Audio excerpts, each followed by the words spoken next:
Peut-être une ou deux questions techniques avant de passer au débat. Ouais, c'est pas vraiment une question technique, c'est que pas mal de choses que vous avez montrées, quand on regarde l'histoire de la Terre, par exemple, pourquoi la photosynthèse, elle est devenue en C4 à simplement quelques millions d'années. Donc, grosso modo, on sait, c'est à cause de la parification, de baisse du CO2. Oui. Avant, il n'y avait que du C3. Oui. Et quand vous dites que la forêt va regagner contre la savane, c'est parce que la savane a gagné contre la forêt. Quand on est à la limite C3, C4, il y a à peu près entre 6 et 3 000 années. Il y a plein de choses qu'on sait du passé. Quand vous dites, par exemple, que il y a ce feedback entre la toundra et la taïga. Oui. Mais les gens qui ont essayé de comprendre les cycles glaciaires, interglaciaires, oui, bien sûr. Ils ont compris assez vite que l'installation par elle-même, c'est-à-dire un seul paramètre sur un système complexe, ne permettait pas de comprendre complètement l'entrée en glaciation. C'est parce que la baisse d'insolation conduisait au fait que faisait plus froid et que la taïga régressait par rapport à la toundra et que donc la neige qui est évoluée recouvrait la végétation. Il y avait tout ça, on le sait depuis 25 ans. Oui, d'accord. Et donc, mais sinon, après, tout ce que vous avez dit sur les écosystèmes, la compréhension des systèmes complexes, moi juste un point technique, c'est qu'il y a la complexité du système auquel on s'attaque et il y a la target qu'on a. Le problème, il vient souvent du fait que, comme on a un seul objectif et qu'on veut faire fonctionner ce système dans cet objectif, évidemment, on pervertit beaucoup plus. Je suis tout à fait d'accord avec ça. C'est nécessaire de toujours raisonner en termes, ça n'empêche pas d'avoir des objectifs étroits, si j'ose dire, mais tout le temps raisonner en termes de système pour au moins avoir la conscience exacte de ce qu'on fait. Et bien Mathieu, et puis... on est sur le débat. Oui, alors peut-être qu'on peut... oui, on peut enchaîner. Allez, débattons. Alors, merci aux deux orateurs, parce que c'était passionnant. Et en même temps, l'historien que je suis ne peut pas s'empêcher de penser qu'on a fait, bon gré mal gré, dialoguer deux paysages dans lesquels la population humaine est soit présente comme simplement par ses conséquences, mais les acteurs, et là c'est pas, je pense que Hervé comprendra ce que je dis, les acteurs, ils nous échappent et on n'arrive pas à les faire agir. Et puis, dans les écosystèmes, l'homme n'est pas considéré comme acteur de l'écosystème. Et on peut comprendre pourquoi, parce qu'à ce moment-là, on arrive du côté des sciences sociales. Ce qui me frappe dans la partie écosystème, c'est à quel point tout ce que j'ai entendu dans la dernière partie sur les coopérations entre espèces, etc., c'est simplement, pour moi, du commentaire de traité d'agronomie depuis le XIVe siècle. Et qu'en particulier, on a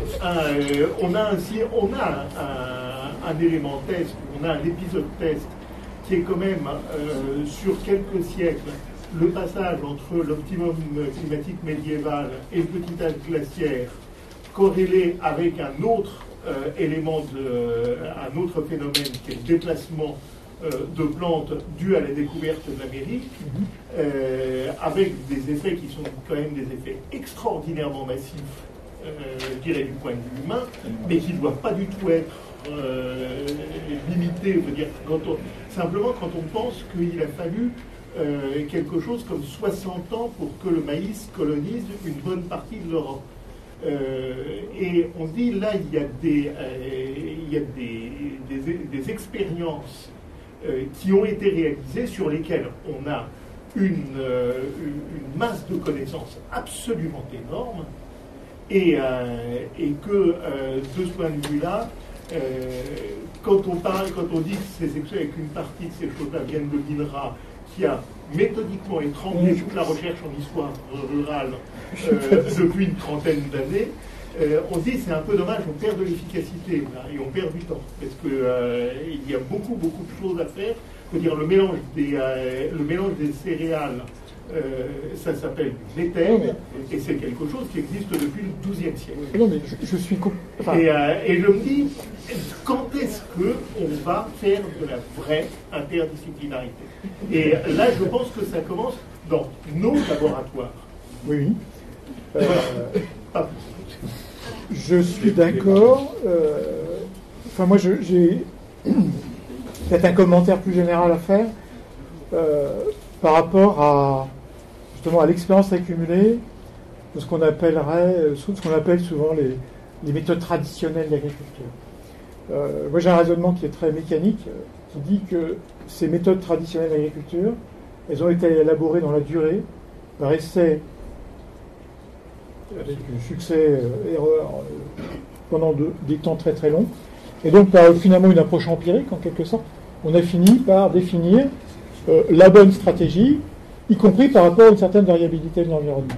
Et moi je suis d'accord avec vous, j'ai discuté avec beaucoup d'agronomes tropicaux, le nombre de fois où on s'est dit, mais bon Dieu, si on réanalysait les systèmes d'agriculture traditionnels, et c'est sans doute vrai d'ailleurs pour les pays tempérés, que je connais moins de ce point de vue-là, à la lumière, pour le coup, des concepts scientifiques les plus récents, des climato, d'écologie, etc., on gagnerait un temps fou pour l'action, mais aussi, je pense, pour certains aspects théoriques. Donc moi, je suis complètement d'accord avec cette approche-là, avec cette vision-là, et je constate comme vous qu'on n'y arrive pas.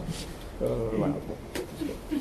Et qu'on perd beaucoup. Et on perd du temps, et alors qu'on... Parce qu'une bonne partie des céréales anciennes, on les a. Elles sont dans les collections de céréales. Bien sûr, mais il faut faire, du coup, c'est pareil, il faut... Après, c'est des systèmes culturels qui sont installés. Quand vous allez dire à quelqu'un, on va revenir à un mélange de variétés, il y a des gens qui interprètent ça comme une régression, justement, un retour en arrière, au sens négatif du terme. C'est très psychologique. Vous voulez intervenir peut-être tout à l'heure? Oui. Oui, c'était une question technique. En fait. Merci pour les opinions. C'était une question technique. Tu as dit au début de l'intervention qu'on ne sentait pas encore dans l'évolution de la biodiversité les effets du changement climatique. Si, Donc, enfin, j'ai senti que c'était au début qu'on ne le sentait pas encore. J'ai mal compris. Non, enfin, on les sent. C'était pour la question des espèces invasives, si je ne m'abuse. C'est ça que je disais. Pour les espèces invasives, on n'a pas encore beaucoup d'éléments clairs. Le mouvement d'espèces, on les voit. L'effet sur l'extinction des espèces dans les montagnes, notamment tropicales, on le voit aussi. Voilà, pour être plus clair. Mais alors, donc, ce qu'on apprend d'effondrement de population de certaines espèces, etc., donc c'est pas lié à ça, c'est pas lié à l'agriculture. C'est l'essence, oui, c'est ça. C'est lié à l'agriculture. Il y a un consensus qui dit qu'aujourd'hui, encore aujourd'hui, même si c'est en train de changer, l'explication numéro 1 sur la perte d'espèces, c'est tout simplement l'extension des terres agricoles, donc réduction tout simplement des habitats et fragmentation des habitats.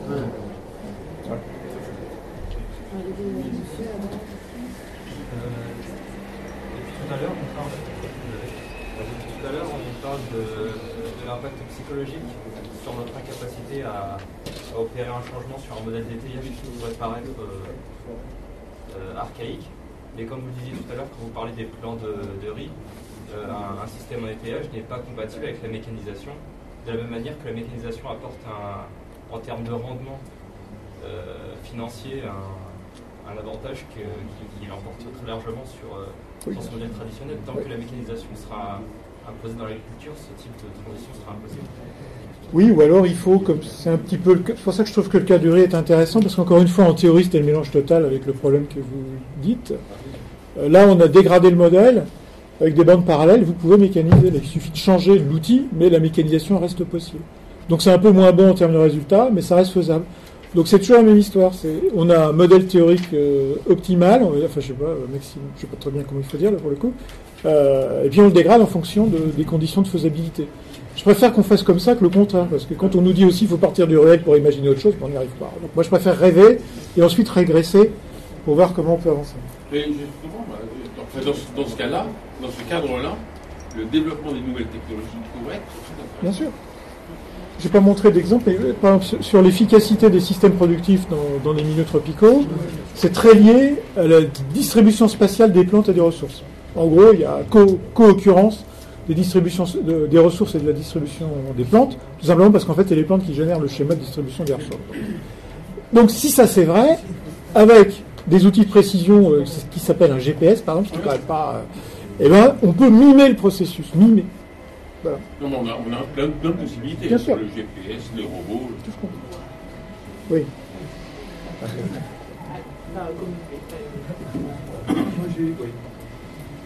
C'était Une question pour Hervé. Donc, si je comprends bien le raisonnement, c'est essentiellement on a mis tellement de carbone dans l'atmosphère qu'on ne va sans doute pas y arriver, qu'on va aller vers 3 ou 4 ou 5 degrés de réchauffement, et que donc une partie de ce qu'il faudrait faire maintenant, c'est de se concentrer sur comment on s'adapte au niveau local sur le territoire. Et ma question c'était, est-ce que les conséquences même en France, disons, du réchauffement climatique et du dérèglement climatique, ça va être plutôt des choses au niveau géopolitique que des choses au niveau purement local sur, disons, le climat et les activités économiques en France. Est-ce qu'il ne faudrait pas avant tout se concentrer sur, une fois qu'il y aura, disons, je ne sais pas, une partie du Bangladesh sous l'eau, comment ça va finir par affecter la France, sachant qu'on voit bien que lorsqu'il y a un conflit de taille limitée en Syrie, ça a complètement désorganisé l'Europe et mis une tension extraordinaire sur les systèmes démocratiques. Donc, est-ce que, disons, je dirais, de votre point de vue, quelle est l'importance relative des deux? Moi, j'avais l'impression que l'aspect géopolitique serait beaucoup plus important. Est-ce que vous pensez que l'autre va avoir le même degré d'importance? Je pense qu'il n'y a aucune concurrence entre les deux. C'est un jeu d'acteurs qui est assez séparé, et c'est un jeu de... et les leviers qu'on peut mettre en place dans un cas ou dans l'autre sont pas les mêmes. Donc je crois que quand on parle de revenir à une action un peu locale, de toute façon, dans tous les cas, la recherche qu'on doit essayer de faire, c'est celle de méthodes qui éventuellement peuvent permettre ou favoriser des côtés un peu disruptifs. C'est-à-dire qu'à un moment donné, il se passe quelque chose de différent. On est tous à rêver d'un modèle pour l'évolution du climat qui ressemble au modèle de l'invention du téléphone portable, quelque chose qui en quelques années modifie la donne. Comment est-ce qu'éventuellement ça peut surgir? Alors, moi, ce que je pense, c'est que les solutions extrêmement normées qui viennent d'en haut et qui se limitent à ça, alors ça c'est vraiment de l'intuitif et du non-scientifique et du personnel, c'est probablement pas de là que vont surgir des solutions extraordinairement imaginatives sur la manière de créer le monde de devant. Je crois, et quand même beaucoup de gens qui disent ça, chacun à leur manière, que essayer des choses un petit peu différentes, chacun dans son côté, avoir une diversité d'approches du problème, c'est essentiel. Alors ça veut dire que quand on s'intéresse à l'échelle locale, bien sûr, on lie de manière forte le problème de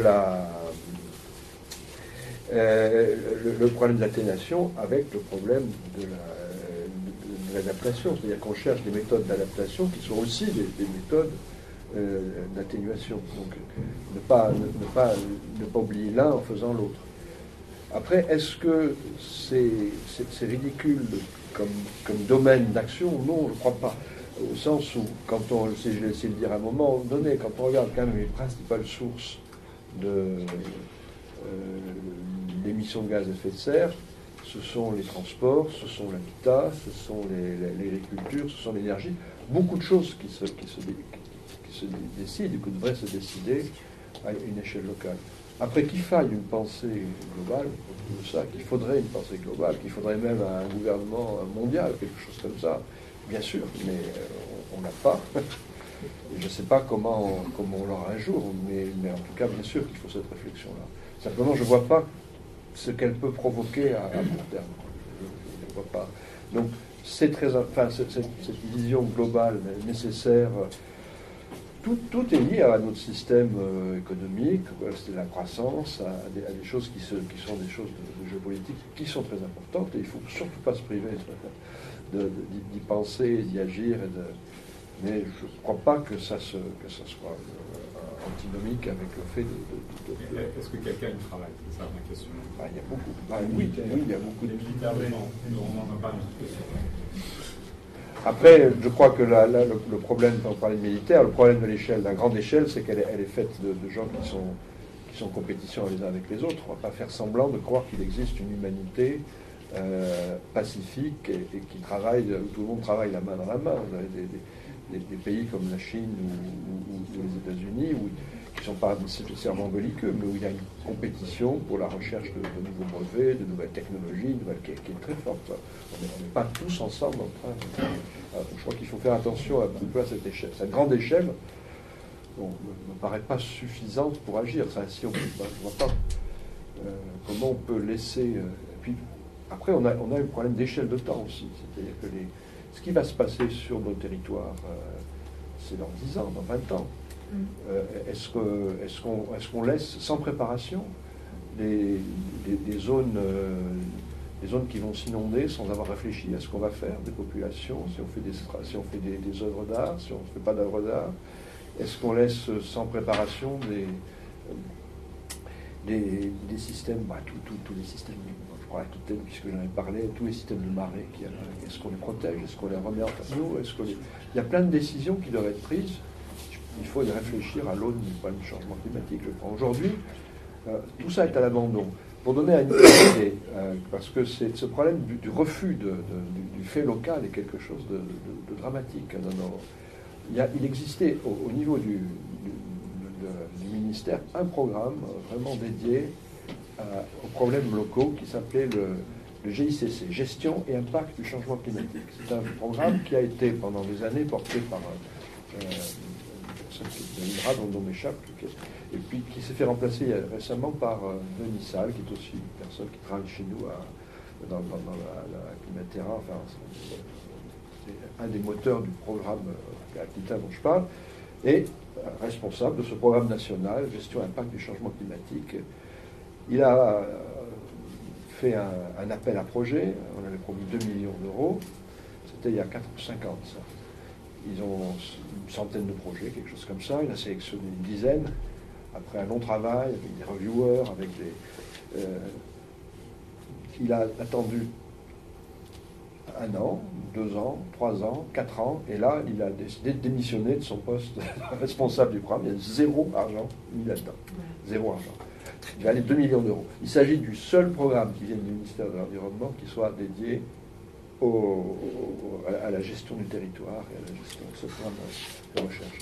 Donc je crois que s'il y a une concurrence aujourd'hui, elle est de l'écrasement en fait de toutes les politiques locales par le fait de se limiter à une vision qui soit complètement verticale depuis le haut vers le bas en termes de financement de la recherche.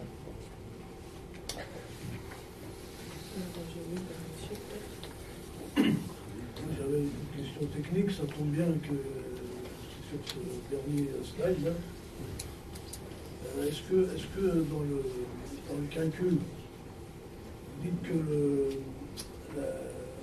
la paille décomposée donc émet moins de carbone? Est-ce qu'il a été pris en compte le carbone qui a été mis pendant qu'elle s'est décomposée? Oui, bien sûr, mais ça c'est en compostage.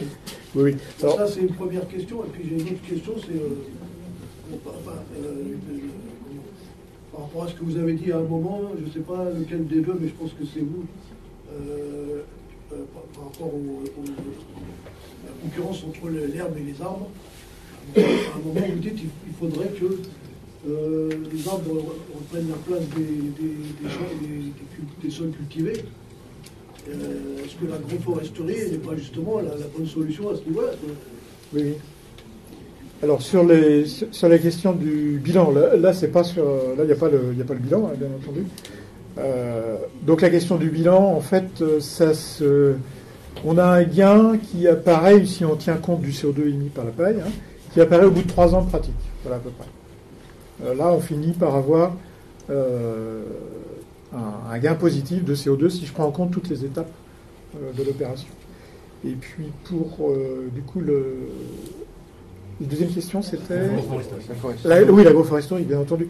Alors, pourquoi l'agroforesterie est intéressante sur le plan théorique? Parce que, justement, en fait, elle s'établit sur des relations de mise en synergie, en fait, de différents types d'organismes, hein.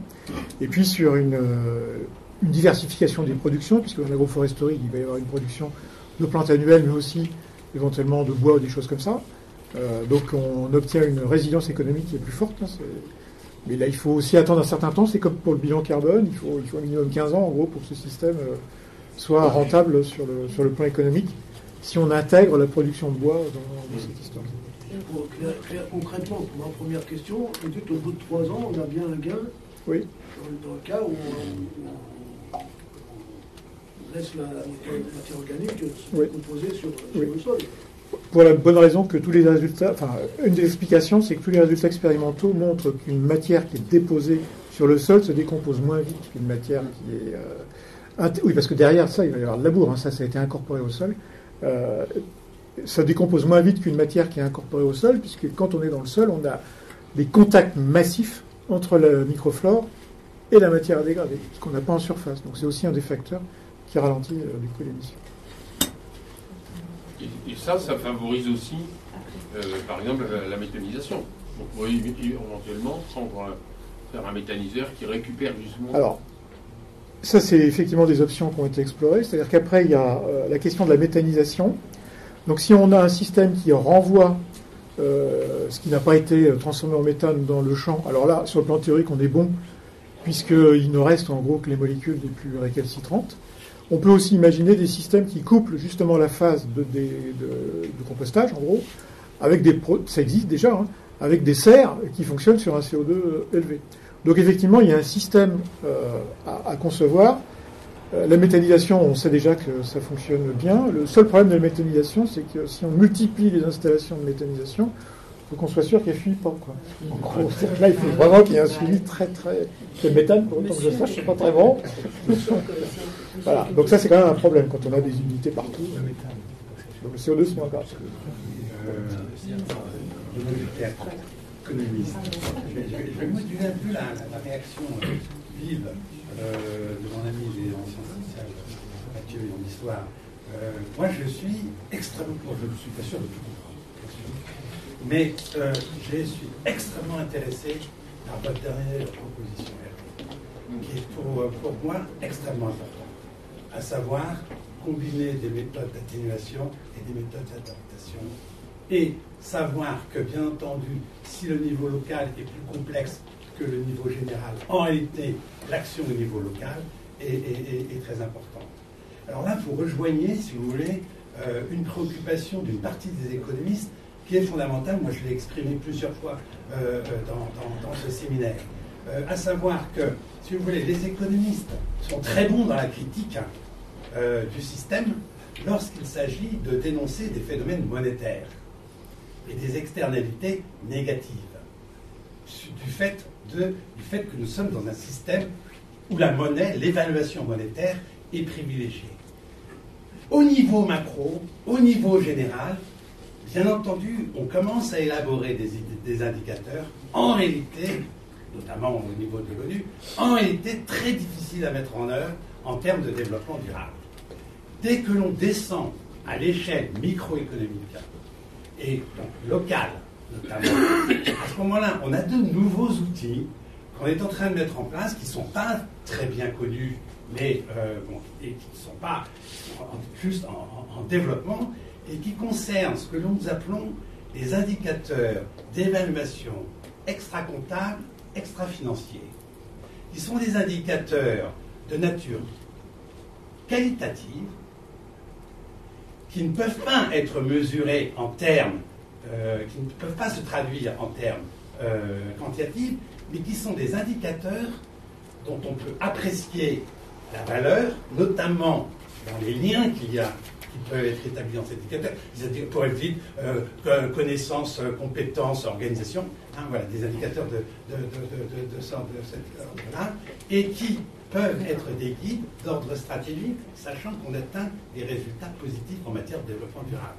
C'est pour ça que, si vous voulez, là, tout ce que vous venez de dire, moi je l'entends, si vous voulez, exactement comme une réponse, pas comme une réponse, comme étant en accord, si vous voulez, avec une manière, on n'est pas très nombreux, parmi les économistes, d'essayer de surmonter les problèmes que vous avez soulevés. Je vous en remercie. Je pense qu'il y a là un terrain, vous indiquez un terrain de collaboration entre scientifiques, donc sciences expérimentales et sciences sociales très important. Parce que, en particulier, à ce niveau local, on a aussi une idée assez précise du jeu d'acteur.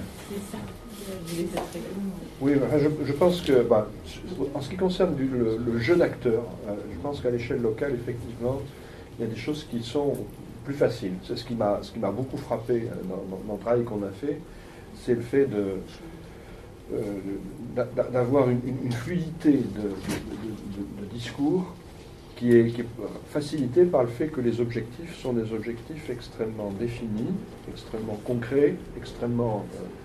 Alors, bien sûr, on est dans du court terme, on est très souvent, quand on essaie de réfléchir à ces choses-là, dans un terme qui n'est pas celui de la fin du siècle, disons.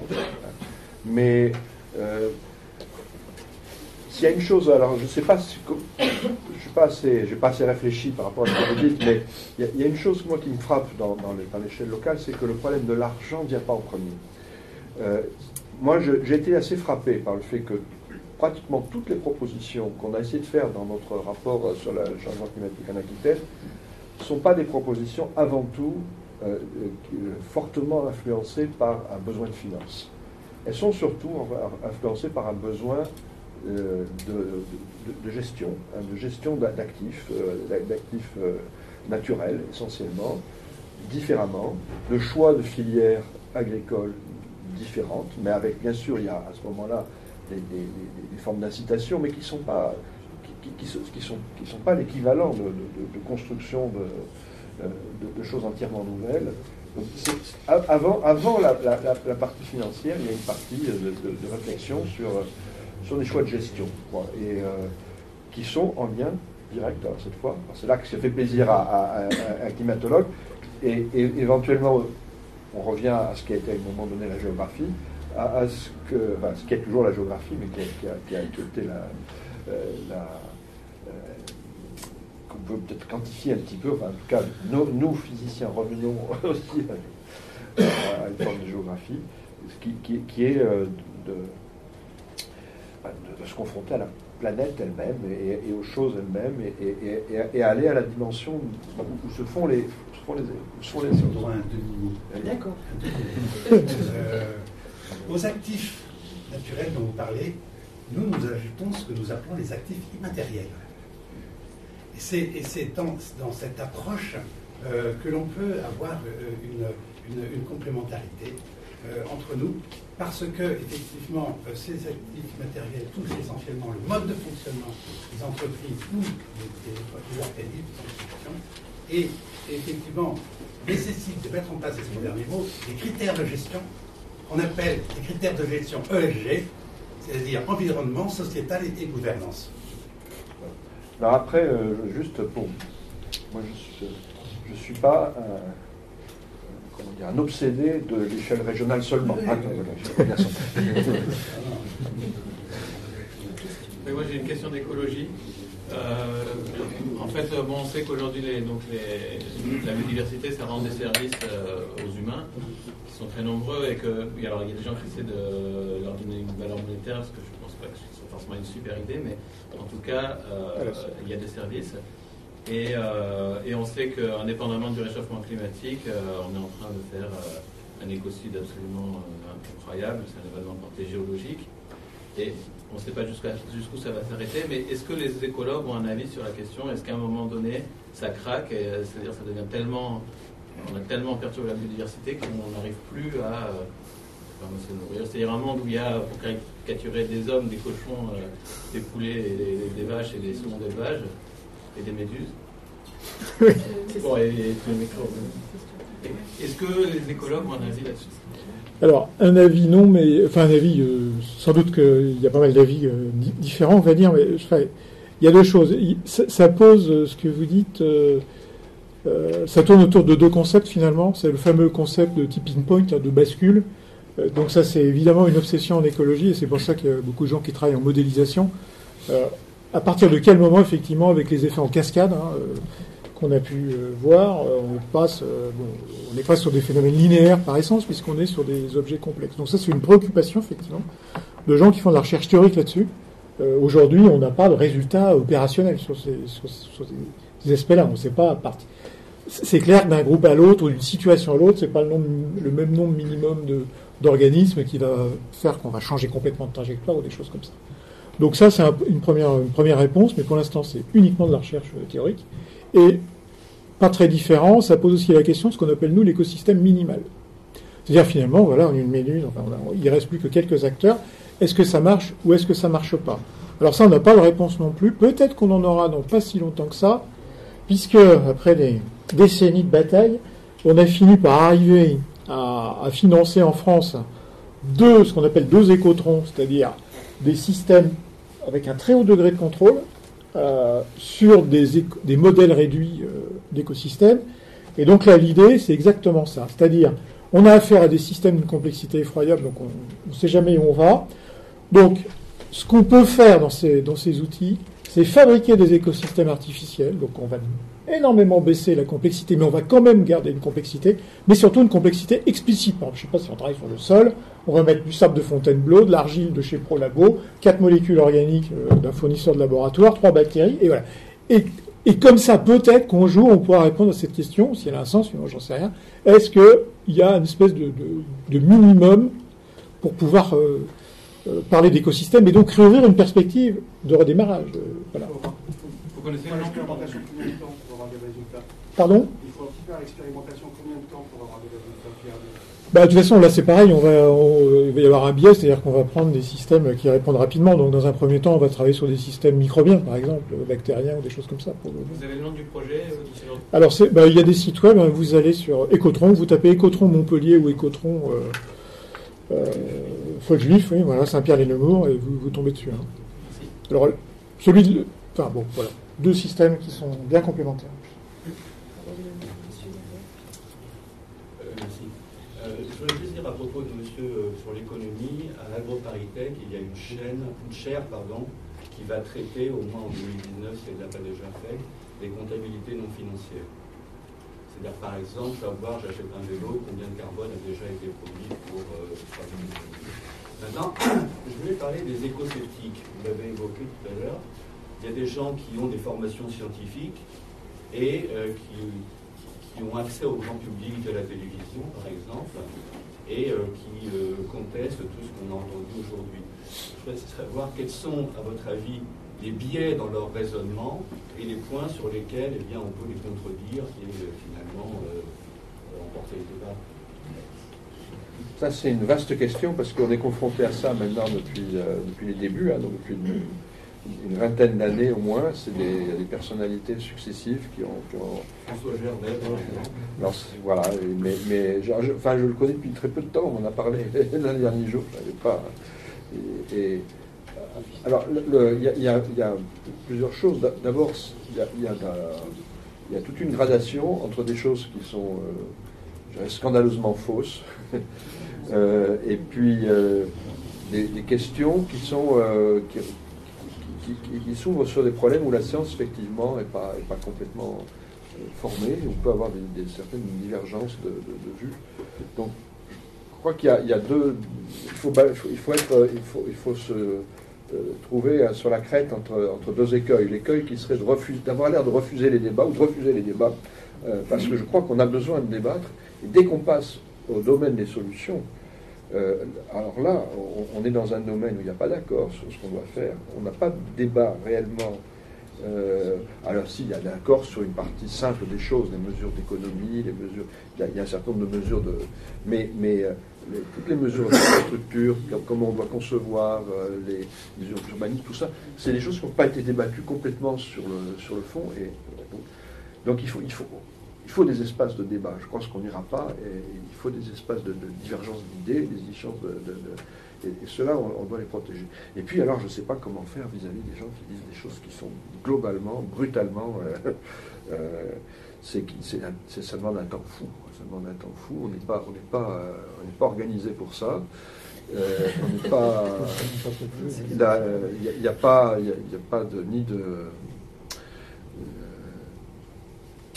dans le tableau de service des différentes universités pour les enseignants-chercheurs, il n'y a rien qui est prévu pour ça.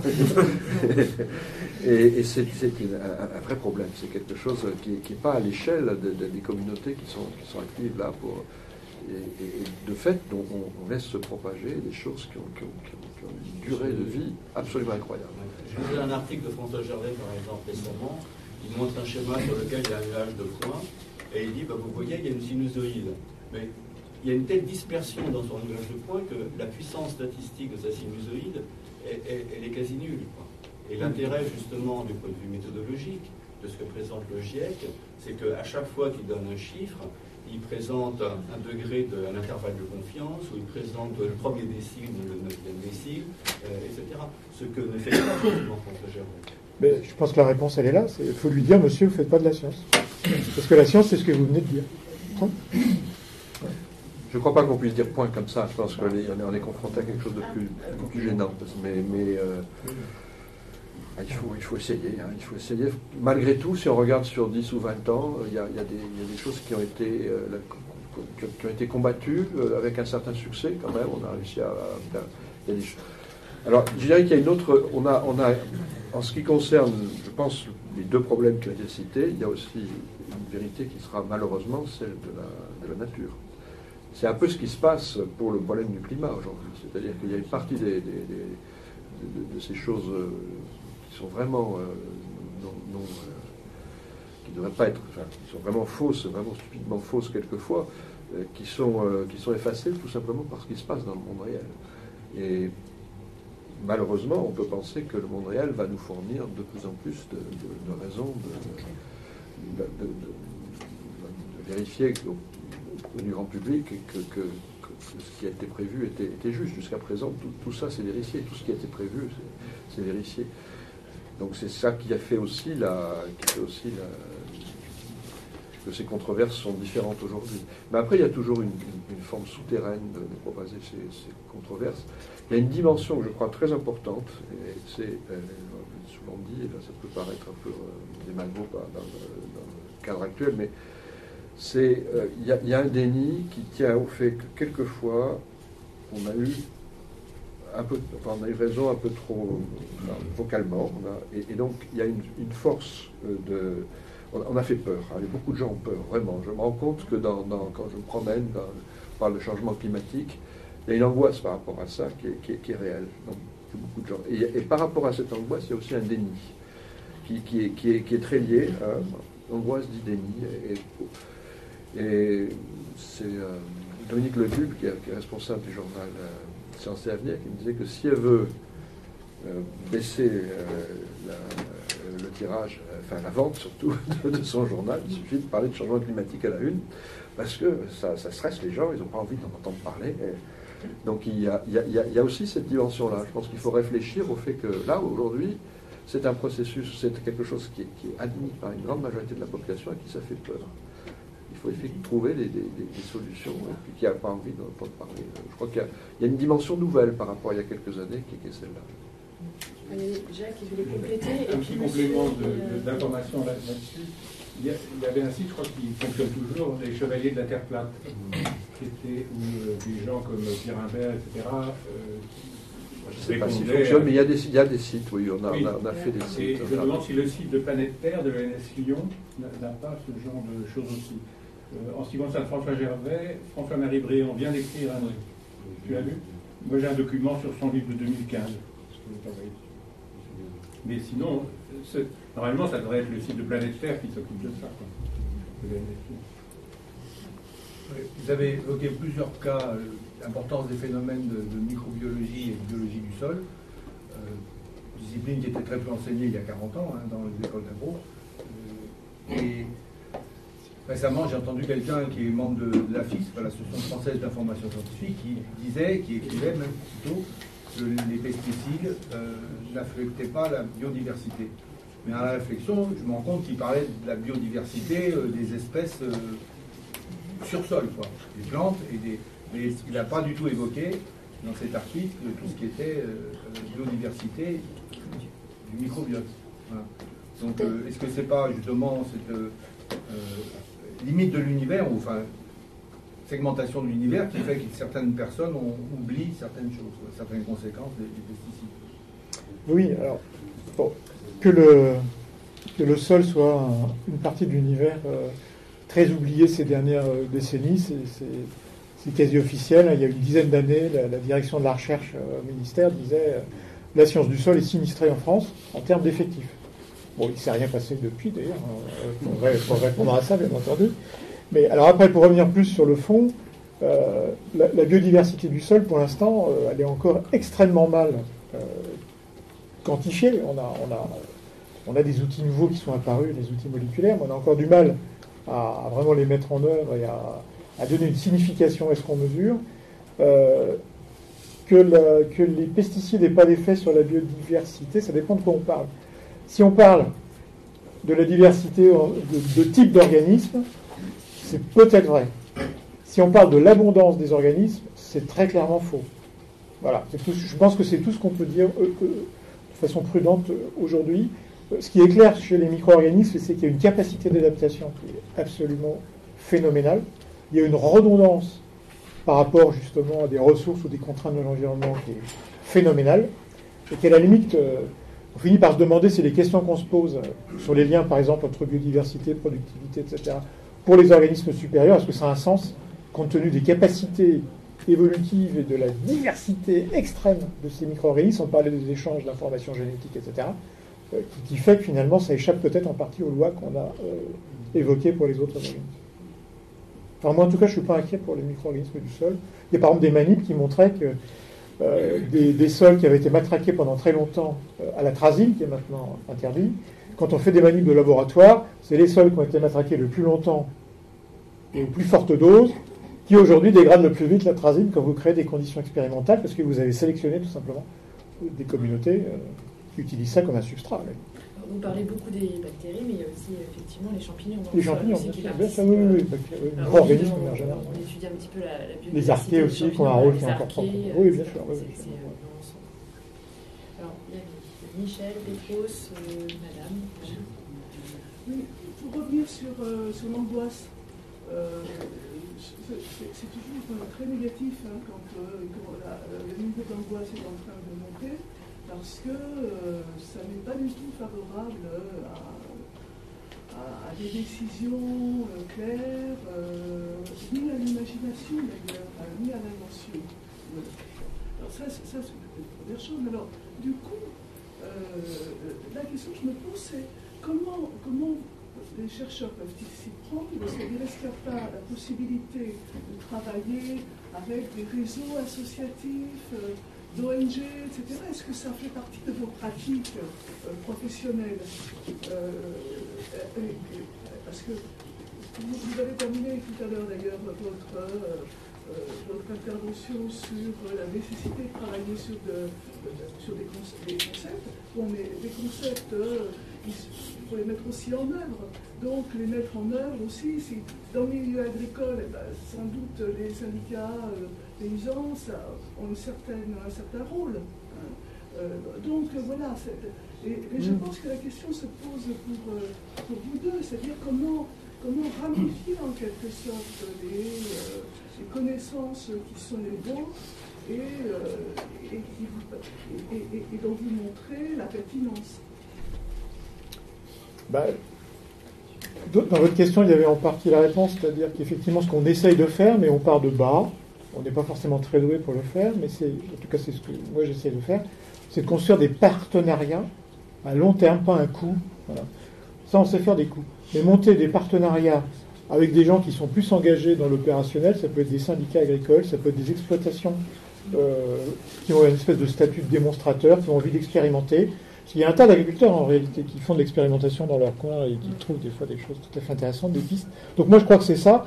On a un problème sur nos institutions. C'est vrai que nos institutions ne sont pas faites, en tout cas en France, elles sont peut-être moins faites que d'autres en tout cas, pour essayer de monter des partenariats et des échanges constants avec ce qu'on pourrait appeler des corps intermédiaires, à la limite des associations. Voilà. Moi, je suis complètement d'accord avec ça. L'autre solution aussi pour lutter contre l'angoisse, c'est embêtant parce que si on ne veut pas angoisser les gens, alors on ne va pas dire la vérité.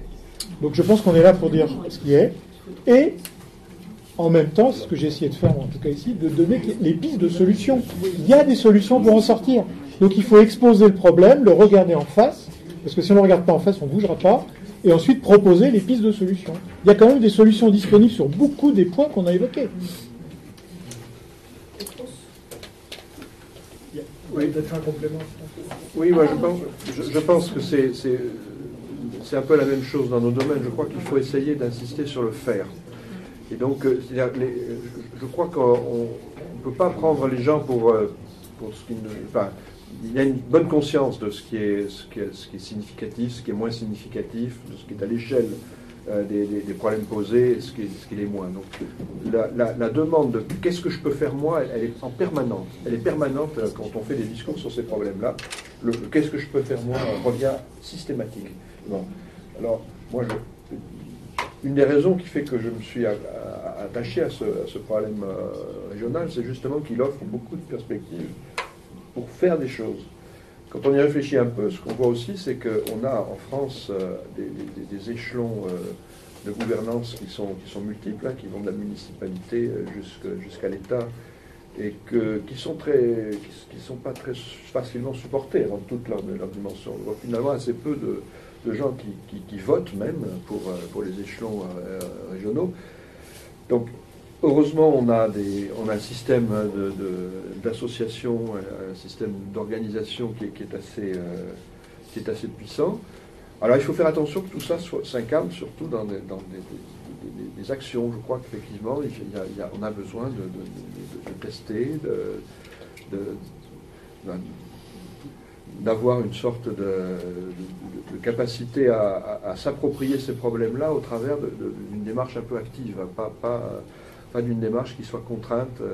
Donc tous les aspects un peu trop moralisateurs qui sont associés quelquefois aux conseils qu'on donne, je pense qu'il faut y faire attention, parce qu'ils ont quelquefois un effet induit qui n'est pas celui qu'on souhaite. Mais voilà. Après, c'est vrai que bon, on n'est pas... On invente des choses qui ne sont pas celles de notre métier, de nos compétences. Je ne dis pas qu'on est extrêmement affûté pour faire ça. Merci encore de l'exposé. J'avais une question, en fait, plusieurs questions, réflexions. Et personnellement, je suis très pessimiste et je pense que je ne suis pas le seul dans cette salle, parce que depuis longtemps, avec le GIEC, mais même avant, le constat est fait. On sait. Donc, on sait ce qui se passe. Peut-être on a toujours un peu de marge pour affiner les phénomènes à l'échelle locale, etc. On peut toujours améliorer, gagner davantage de connaissances scientifiques, etc. et faire toujours des modèles plus sophistiqués. Mais le constat principal est fait, c'est-à-dire que l'action n'est pas du tout à la hauteur de ce qu'on a compris par les outils scientifiques, même si ces outils sont bien évidemment imparfaits et comportent des incertitudes, etc. Mais c'est pas l'essentiel. Donc vis-à-vis du constat général, rien n'est fait. Et donc il y a des inerties socio-économiques, politiques qui sont très très difficiles à battre. Et donc la façon finalement, ça veut dire que ces questions et défis civilisationnels sont très difficiles à faire, à être appropriés par la société finalement.